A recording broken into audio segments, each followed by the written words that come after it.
This is where we will stop. We will not discuss the remaining part of the income statement for the time being. What was the analyst friendly format? We have earlier discussed that it should contain gross profits, should have EBITDA, EBIT, and PAT, which is the net income. So all these elements should be clearly defined and calculated within the analyst friendly format. Now if you look at our statement here in Colgate, you'll find that we have gross profit, we have operating profit, and we have the net income. So here operating profit is actually EBIT. So we have this gross profit is already present. What we don't have is the EBITDA numbers, which is earnings before interest, taxes, depreciation and amortization. So let us try to find this number out and include that in our income statement.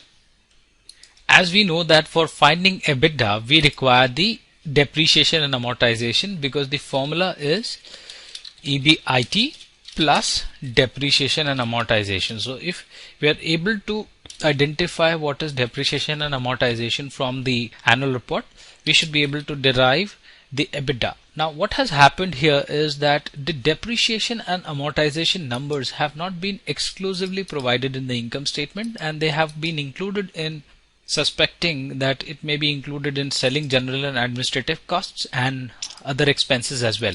So maybe they are hidden within these two line items, but we need to bring that out in order to identify what exactly is the EBITDA numbers. So let's include or insert one line, and we will call that as depreciation and amortization. So we need to identify what these numbers are so that we can calculate EBITDA. As we have already mentioned, operating profit is EBIT. So this EBIT plus depreciation and amortization will give us EBITDA here. So let's identify what is the depreciation and amortization from the annual report. So here we were.